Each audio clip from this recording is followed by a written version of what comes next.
बबलू हाथी सुबह सवेरे अकेले वन में टहलने के लिए निकला। वह अपने ही धुन में चला जा रहा था। लगता था उसके दिमाग में कोई उलझन है जिसे वह सुलझाने की कोशिश कर रहा था। सड़क पर आगे बढ़ते ही उसके सामने चीकू खरगोश भागा। बबलू का पैर उसके ऊपर पड़ने ही वाला था कि चीकू जोर से चिल्लाया। उसकी आवाज सुनकर बबलू ने अपना पैर पीछे खींच लिया।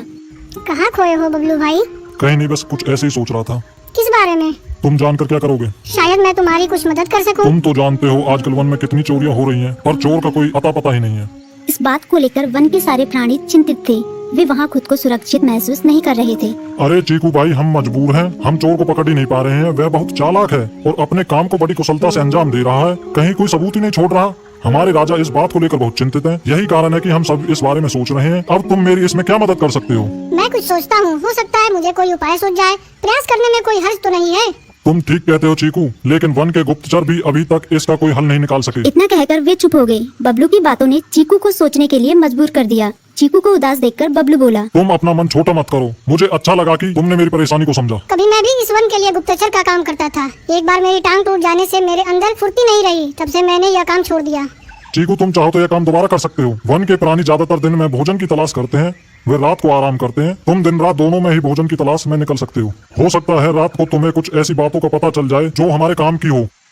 हाँ बबलू, तुम ठीक कहते हो। मैं आज रात को वन में घूम कर इस बात का पता करने की कोशिश करता हूँ। थोड़ी देर बातें करके चीकू अपने बिल की ओर बढ़ गया और बबलू अपने रास्ते चला गया। चीकू के दिमाग में अभी तक बबलू की कई बातें घूम रही थी। उसे समझ नहीं आ रहा था वह बबलू की मदद कैसे करे।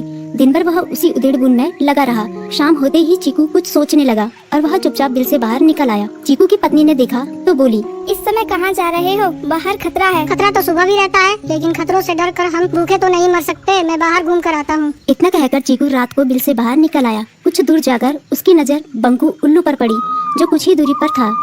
वह पेड़ की डाल पर बैठा अपनी गर्दन चारों तरफ घुमा रहा था। वह तेजी से पेड़ की एक डाल से दूसरी डाल पर उड़ रहा था। बंकू की नजर उस पर नहीं पड़ी थी। कुछ सोचकर चीकू पेड़ के पीछे से बाहर निकलकर थोड़ी खुली जगह पर आ गया और वहाँ से बंकू उल्लू को देखने लगा।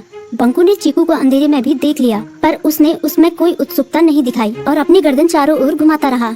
चीकू बड़ी देर तक बंकू की हरकतों पर नजर रखे रहा। वह थोड़ी देर तक खुले मैदान में खड़ा रहा, पर बंकू ने उसे देखकर भी अनदेखा कर दिया। उसने महसूस किया कि बंकू के आसपास चमकू चमगादड़ भी मंडरा रहा था। कुछ देर वन में घूमने के बाद चीकू अपने बिल में लौट आया और सुबह होने का इंतजार करने लगा। अगली सुबह बबलू उसी रास्ते में जा रहा था। रास्ते में चीकू उसका इंतजार कर रहा था। आज बड़ी जल्दी आ गए बबलू। हाँ, आजकल मुझे चिंता की वजह से नींद नहीं आती। कोई नई खबर है क्या? यकीन से तो मैं नहीं कह सकता, पर मैं तुम्हें ऐसे प्राणी का नाम बता सकता हूँ जो शायद चोरों की मदद कर रहा है। कौन है वो?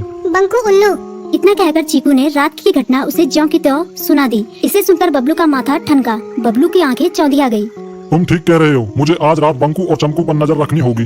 इतना कहकर वे दोनों अपने अपने रास्ते चले गए। बबलू रात को अपने साथियों के साथ बंकू पर नजर गड़ाए रहा। उसकी संदिग्ध गतिविधियों को देखकर बबलू ने उसे उसके साथियों चंकी और संकी लोमड़ के साथ पकड़ लिया। बबलू ने सख्ती से पूछताछ करनी शुरू कर दी। तुम इस समय बंकू चमकू के साथ क्या कर रहे हो? हम चारों दोस्त हैं, इसलिए साथ बैठकर बातें कर रहे हैं। चमगादड़ और उल्लू की दोस्ती तो समझ में आती है, पर लोमड़ के साथ दोस्ती कैसे हो सकती है? सख्ती से पूछने पर दोनों ने अपना जुर्म कबूल कर लिया और सभी चोरियों के बारे में बताया जो उन्होंने कुछ दिन पहले वन में की थी। बबलू ने उनके चोरी का सारा सामान भी बरामद कर लिया। बंकू और चमकू को अभी तक समझ में नहीं आ रहा था कि वो इतनी आसानी से कैसे पकड़ में आ गई।